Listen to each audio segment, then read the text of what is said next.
નમસ્કાર, good morning. સવારની શરૂઆત કરીએ ન્યૂઝપેપરની મુખ્ય હેડલાઇન સાથે. સૌથી પહેલા ગુજરાત સમાચાર. ચાંદી 2 લાખના આસમાને પહોંચ્યું છે તો સોનું 1.37 લાખની નવી સપાટીએ પહોંચ્યું. વાયદા બજારમાં ચાંદીએ ઉછળીને 2 લાખની સપાટી કુદાવી દીધી છે. ઇન્ડિગોના મિસમેનેજમેન્ટને છાવરનારા ડીજીસીએના 4 અધિકારીની હકાલપટ્ટી કરી નાખવામાં આવી. ઇન્ડિગોએ નિયંત્રણો હેઠળ 2000થી વધુ ફ્લાઇટ્સ ચલાવી. સરકાર પાસે હવાઈ ભાડા નિયંત્રિત કરવાની સત્તા છે, પરંતુ આખું વર્ષ ભાડા નિશ્ચિત કરી શકાય નહીં. નાગરિક ઉડ્ડયન મંત્રીએ નિવેદન આપ્યું છે. તપાસમાં 30 અધિકારીઓ અને 40 ગાડીઓનો કાફલો ત્રાટક્યો. ઉત્તર પ્રદેશમાં ગેરકાયદેસર સિરપ કેસ. ઉત્તર પ્રદેશ, રાંચી અને અમદાવાદમાં ઈડીએ દરોડા પાડ્યા. વડોદરા શહેર જિલ્લામાં 75 જેટલા પરીક્ષા કેન્દ્રો પર બોર્ડની પરીક્ષા લેવામાં આવશે. બોર્ડ પરીક્ષાના ફોર્મ ભરવાની મુદત પૂરી થઈ. તંત્રએ તૈયારીઓ શરૂ કરી દીધી છે.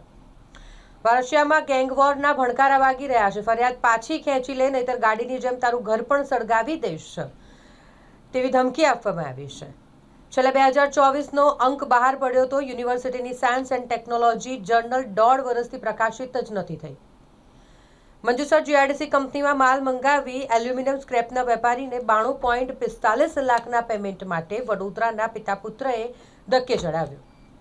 માણેજા વિસ્તારમાં ડોક્ટરની કારની અડફેટે રોડ ક્રોસ કરતા સિક્યુરિટી ગાર્ડનું મોત નિપજ્યું. હવે એક નજર દિવ્ય ભાસ્કરની મુખ્ય હેડલાઇન્સ પર. ગંભીરા બ્રિજ દુર્ઘટના બાદ નવા બ્રિજની કામગીરીની પહેલી તસવીર સામે આવી છે, જેમાં ગંભીરા બ્રિજ માટે સરકાર ગંભીર છે. બુલેટ ટ્રેનના બ્રિજના સ્ટ્રક્ચર જેવો જ નવો બ્રિજ. 4 કોલમ તૈયાર, પાયાની 80% કામગીરી પૂરી. જુલાઈમાં બ્રિજ તૈયાર થઈ જશે. તૂટેલો બ્રિજ 3 મહિનામાં તૈયાર થઈ જશે. ગોવા અગ્નિકાંડની વાત કરીએ તો લુથરા ભાઈઓને થાઇલેન્ડથી પરત લાવવા માટે પ્રત્યાર્પણ પ્રક્રિયા શરૂ થઈ ગઈ છે. ક્રિપ્ટોકરન્સી માત્ર એક કોડનો ટુકડો છે, આરબીઆઈ ડેપ્યુટી ગવર્નરે કહ્યું. શિરડી મંદિરની વાર્ષિક આવકમાં વધારો થયો. 31 કરોડની વૃદ્ધિ સાથે 850 કરોડ પહોંચી. 3500 પાનાની ચાર્જશીટ કરાઈ છે. ઝુબિન હત્યાકાંડમાં 4 લોકો પર હત્યાનો આરોપ લગાવવામાં આવ્યો છે. ગાયક ઝુબિન ગર્ગના મૃત્યુની તપાસ અને જેમાં હત્યાનો ચોંકાવનારો ખુલાસો થયો છે, જેમાં એસઆઈટીએ ચાર્જશીટ દાખલ કરી છે. ભારત ન્યૂઝીલેન્ડ મેચના મહિના પૂર્વે કોટમ્બી સ્ટેડિયમમાં 1.37 કરોડના 25 વીઆઈપી બોક્સ વેચાયા. પાર્કિંગ માટે 7 ખેતર ભાડે લીધા છે. લાભાર્થીઓને ડ્રોમાં મકાન લાગ્યું. કલાલીમાં જોવા ગયા તો દ્રાસકો પડ્યો. ફ્લેટ હજુ બને છે, જેને બનતા 1 વર્ષ લાગશે. માંજલપુરમાં પાછળથી આવેલી ગાયે વૃદ્ધને ભેટી મારી પાડી દીધી. છાતી પર 5-7 વાર કૂદકા માર્યા, જેના કારણે ઘાયલ થઈ. ગોરવાના ચિલ્ડ્રન હોમના 20 ફૂટના ઝાડ પર ચડીને સગીરા ભાગી ગઈ. ઇન્ડિગોની દિલ્હીની 2 ફ્લાઇટ રદ થઈ. 10 દિવસમાં રદ ફ્લાઇટનો આંક હવે 64 થઈ ગયો છે. હવે એક નજર ગુજરાત મિત્રની મુખ્ય હેડલાઇન્સ પર. ચીન હવે કોન્ડોમ અને ગર્ભ નિરોધક દવાઓ પર ટેક્સ વસૂલ કરશે. વીમા ક્ષેત્રમાં 100% એફડીઆઈની છૂટ આપતા ખરડાને કેબિનેટે મંજૂરી આપી છે. દિગ્ગજ કોંગ્રેસી લોકસભાના માજી સ્પીકર શિવરાજ પાટીલનું અવસાન થયું. શાહબાઝ શરીફને પુટિને 40 મિનિટ રાહ જોવડાવી, જેનો વિડીયો વાયરલ થયો છે. પુટિન તુર્કીના રાષ્ટ્રપતિ એર્દોગન સાથે બંધ બારણે બેઠકમાં હતા અને ત્યાં શાહબાઝ શરીફ ઘૂસી ગયા. નવેમ્બરમાં છૂટક ફુગાવો વધીને 0.71% થયો. મંત્રીમંડળે 2027 વસ્તી ગણતરી માટે 11,178 કરોડ ફાળવ્યો. ક્રિપ્ટો મોગલ ડુ ક્વોનને સ્ટેબલ કોઇન કૌભાંડમાં 15 વર્ષની જેલની સજા કરાઈ છે. અમેરિકાના વોશિંગ્ટન રાજ્યમાં ભારે પૂર આવ્યું. હજારોને સ્થળાંતર કરવું પડ્યું. મ્યાનમાર સૈન્યનો હોસ્પિટલ પર હવાઈ હુમલો. 34ના મોત, 80 ઘાયલ થયા. ટ્રમ્પ સામે મહાઅભિયોગ ચલાવવાનો ડેમોક્રેટ સાંસદનો ઠરાવ ફગાવી દેવાયો. શહેરના અગોરા મોલ પાસે ભૂવો પડ્યો છે અને જ્યાં ટેમ્પો ભૂવામાં ગરકાવ થયો.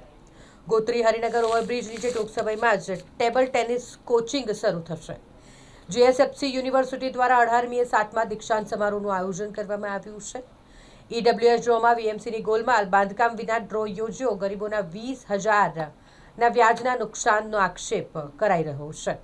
અંકલેશ્વર વાલિયા રોડ પર આવેલ કોસંબડી ગામ પાસે રિક્ષા બાઇક અથડાઈ અને અકસ્માત થતાં જ આગ લાગી ગયું, જેના કારણે એક મહિલા જીવતી ભૂંજાઈ ગઈ. હવે એક નજર લોકસત્તા જનસત્તાની મુખ્ય હેડલાઇન્સ પર. ટ્રમ્પ કહી રહ્યા છે કે રશિયા યુક્રેન યુદ્ધ નહીં અટકે તો પછી ત્રીજા વિશ્વયુદ્ધનું સંકટ આવી પડશે. 25 વર્ષ બાદ યુરિયાના ભાવમાં વધારો કરવામાં આવે તેવી વકી ઉત્પાદકોને રાહત પહોંચાડવા માટે નિર્ણય લેવાશે. ગ્લોબલ એર ક્વોલિટી રેન્કિંગ સત્તાવાર નથી, ડબ્લ્યુએચઓની માત્ર સલાહ છે, સરકારે આ કહ્યું છે. ટ્રમ્પ હવે સંબંધો સુધારવા ભારત સાથે એક નવું C5 સુપર ક્લબ બનાવવા માટે આતુર છે. ભારતની કોર્ટોમાં 54.9 મિલિયન કેસ પેન્ડિંગ છે, જે ખૂબ જ ગંભીર બાબત છે. પાકિસ્તાન પીએમ 40 મિનિટ પુતિનની રાહ જોતા રહ્યા.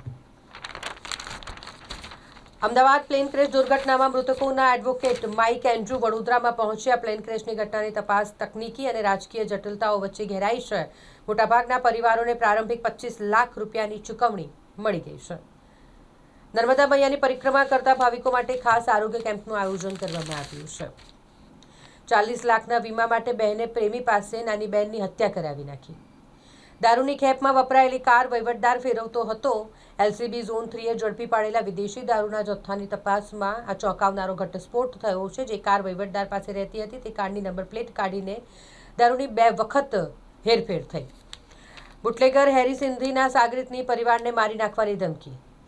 વરનામાં માત્ર 7.30 લાખની ચોરીનો ભેદ ઉકેલાયો છે. સિકલીગર ગેંગનો સૂત્રધાર ઝડપાયો. હવે એક નજર સંદેશની મુખ્ય હેડલાઇન્સ પર. ચાંદીમાં ચાંદી. મુંબઈમાં પ્રતિ કિલો 2 લાખને પાર થઈ ગયું છે ચાંદી. કેબિનેટ દ્વારા વીમા ક્ષેત્રે 100% એફડીઆઈને મંજૂરી અપાઈ. સિંગલ હાયર એજ્યુકેશન રેગ્યુલેટરની રચના માટે બિલને કેબિનેટની મંજૂરી મળી છે. કપ સિરપ કૌભાંડની વાત કરીએ તો અમદાવાદ સહિત 6 શહેરોમાં ઈડીએ દરોડા પાડ્યા છે. ભારતે ચીની એક્ઝિબિશનના બિઝનેસ વિઝાનો પ્રોસેસ ટાઈમ ઘટાડી દીધો. ભરૂચ મનરેગા કૌભાંડની વાત કરીએ તો હીરા જોટવાના જામીન રદ કર્યા છે. શહેરમાં લારી ગલ્લાના દબાણોનું સામ્રાજ્ય છે. પીક અવર્સમાં ટ્રાફિક જામના દ્રશ્યો દરરોજ જોવા મળે છે. માણેજા પાસે કાર ચાલક ડોક્ટરે શ્રમજીવીની અડફેટે લેતા તેનું મોત નીપજ્યું. ગુજરાતમાં 13.62 લાખ કરોડની ડિપોઝિટો સામે 12.31 લાખ કરોડનું ધિરાણ છે. શહેરની તમામ 141 જેટલી બાંધકામ સાઇટ પર તપાસ પૂરી થઈ ગઈ છે, ને જેમાં 101ની નોટિસ ફટકારવામાં આવી છે.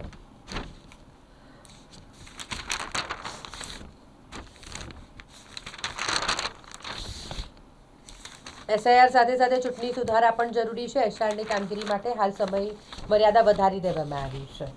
બાલાસિનોર ગામમાંથી ગાંજાનું આખું ખેતર જ પકડાયું. 2.37 કરોડનો જથ્થો જપ્ત થયો. 10 લાખ ખર્ચી મેસી સાથે હાથ મિલાવો ગોટ ટૂર હેઠળ આયોજિત મીટ એન્ડ ગ્રીટ પેકેજની સુવિધા માત્ર મુંબઈ અને દિલ્હી માટે જ છે. સાયબર ક્રાઇમને નિયંત્રણમાં લાવવા મ્યુઅલ એકાઉન્ટ ધારકો સામે કાર્યવાહી થઈ રહી છે. મેક્સિકોએ 50% સુધી ટેરિફ લાદતા ભારતના ઓટો પાર્ટ્સ, કાપડ, મેટલ ક્ષેત્રને ખૂબ જ અસર થશે. ડેપ્યુટી સીએમ કાર્યાલયમાં વધુ 2 એડિશનલ પીએસ, 3 રાજ્યમંત્રીને ઓએસડી અપાયા. નવેમ્બરમાં રિટેલ ફુગાવો નજીવો વધી 0.71% થયો. સેન્સેક્સ 449 આંક વધીને 85,000ને પાર થયો અને નિફ્ટી પણ 26,000ની ઉપર ગયો.